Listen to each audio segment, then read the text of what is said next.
Program. What is program? A set of instruction that tells a computer what to do. Instruction जो computer को बताती हैं कि क्या काम परफॉर्म करना है। ये हाई लेवल लैंग्वेज में लिखी जाती हैं। A computer works according to given instruction in the program. Computer उन इंस्ट्रक्शन के मुताबिक काम करता है। A program tells the computer how to process data to convert into information. Program computer को बताता है कि डाटा पे किस तरह से प्रोसेस करना है और उसको उस डाटा को इंफॉर्मेशन में कैसे कन्वर्ट करना है। A program is a step by step process written in user friendly English like language. Program English like language में लिखा जाता है जो कि ह्यूमन के लिए रीडेबल होता है। Programming language a set of word symbol and code use to write program. किसी भी प्रोग्राम को लिखने के लिए जो वर्ड सिंबल और कोड इस्तेमाल होते हैं उसे प्रोग्रामिंग लैंग्वेज कहते हैं। दो किस्म की प्रोग्रामिंग लैंग्वेज होती हैं हमारे पास, एक लो लेवल लैंग्वेज होती है, एक हाई लेवल लैंग्वेज होती है। लो लेवल लैंग्वेज को हम मशीन लैंग्वेज भी बोलते हैं जो कि बाइनरी फॉर्म में होती है, 0-1 की फॉर्म में होती है और ये कंप्यूटर को डायरेक्टली अंडरस्टैंडेबल होती है, फास्ट एग्जीक्यूशन होती है, मशीन डिपेंडेंट लैंग्वेज होती है, डिफ़िकल्ट टू अंडरस्टैंड होती है।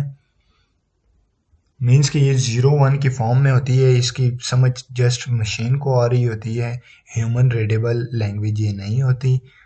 Writing and modifying takes a lot of time. इसको लिखने के लिए बहुत सा टाइम दरकार होता है। Also known as first generation language, इसको फर्स्ट जनरेशन ऑफ लैंग्वेज भी कहा जाता है।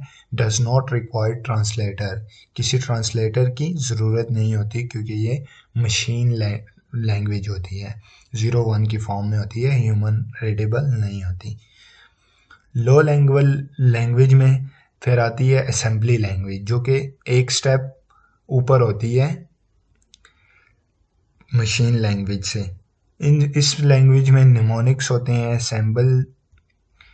सैम्बल्स होते हैं जिनको निमोनिक्स कहा जाता है, मशीन कोड के लिए इस्तेमाल होते हैं। आल्सो कॉल्ड सैम्बल लैंग्वेज, इसे सिंबॉलिक लैंग्वेज भी कहा जाता है, सेकंड जनरेशन लैंग्वेज भी कहा जाता है। Requires a translator called assembler. एक ट्रांसलेटर की यहाँ नीड होती है जिसको असेंबलर कहा जाता है। मशीन लैंग्वेज में हमें ट्रांसलेटर की ज़रूरत नहीं होती क्योंकि वो मशीन रीडेबल होती है, डायरेक्ट मशीन को समझ आती है। असेंबली लैंग्वेज में हमें ट्रांसलेटर भी रिक्वायर्ड होता है जिसे हम असेंबलर कहते हैं।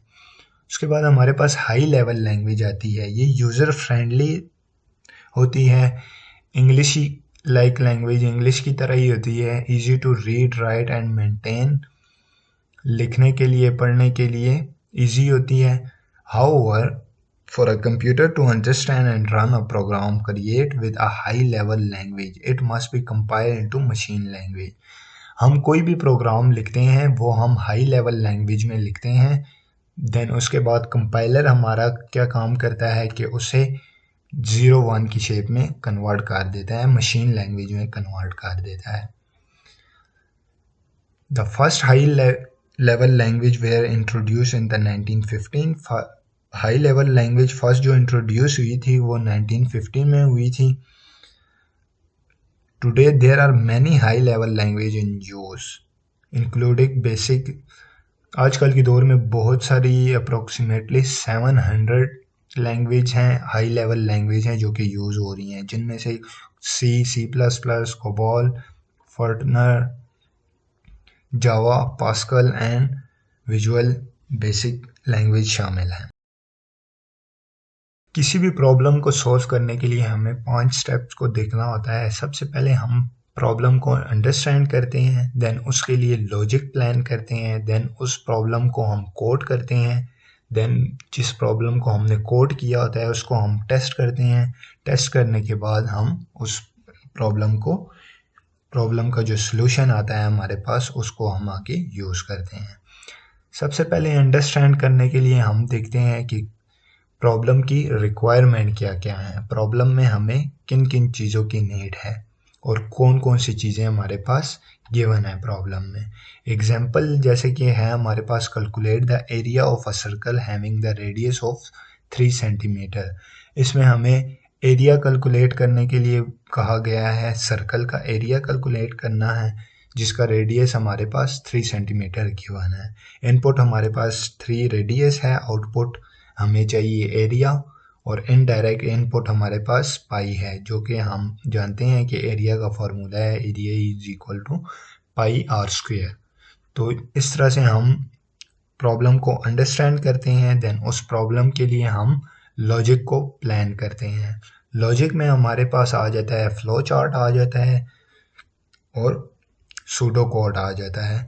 फ्लो चार्ट में हम क्या करते हैं कि उस प्रॉब्लम को हम स्टेप्स में डिवाइड कर देते हैं।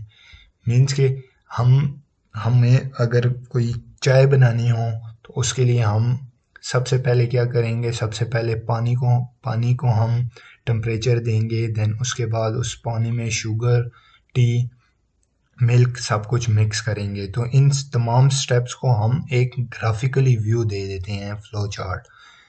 देन उनको स्टेप में जो प्रॉब्लम को हमने डिवाइड किया होता है वो हमने सूडो कोड किया होता है कि फर्स्ट स्टेप क्या होगा। फर्स्ट स्टेप में हमारे पास वाटर बॉयल होगा, देन सेकंड स्टेप क्या होगा, सेकंड स्टेप में हम शुगर डालेंगे चाय बनाने के लिए, देन थर्ड स्टेप क्या होगा, थर्ड स्टेप में हम टी डालेंगे, देन टी डालने के बाद जब बॉयल हो जाएगा देन उसके बाद हम मिल्क डालेंगे, हमारी चाय रेडी हो जाएगी। इसी तरह से हम किसी प्रॉब्लम को अगर सॉल्व करना चाहें तो सबसे पहले हम उसके लिए एक ग्राफिकल शेप भी बना लेते हैं जिसको हम फ्लो चार्ट की मदद से बनाते हैं, और एक उसका स्टेप बाय स्टेप प्रोसीजर भी हम जनरेट कर लेते हैं। तो ये हमारे पास लॉजिक प्लान हो जाती है किसी भी प्रॉब्लम को सॉल्व करने के लिए। उसके बाद हमारे पास आता है कोड द प्रोग्राम। हम जो प्रॉब्लम हमारी गिवन होती है सबसे पहले हमने उसे अंडरस्टैंड करते हैं, अंडरस्टैंड करने के बाद उसके लिए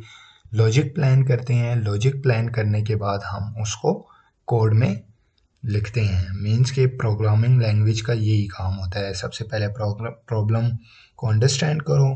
मीन्स कि हमें हॉस्पिटल मैनेजमेंट सिस्टम चाहिए या स्कूल मैनेजमेंट सिस्टम प्रोजेक्ट बनाना हो, कोई भी प्रोजेक्ट बनाना हो तो उसके लिए हम सबसे पहले उसको अंडरस्टैंड करते हैं, देन उसके लिए लॉजिक प्लान करते हैं। लॉजिक प्लान करने के बाद हम उसको कोड में लिख लेते हैं, प्रोग्रामिंग लैंग्वेज में हम उसे लिख लेते हैं।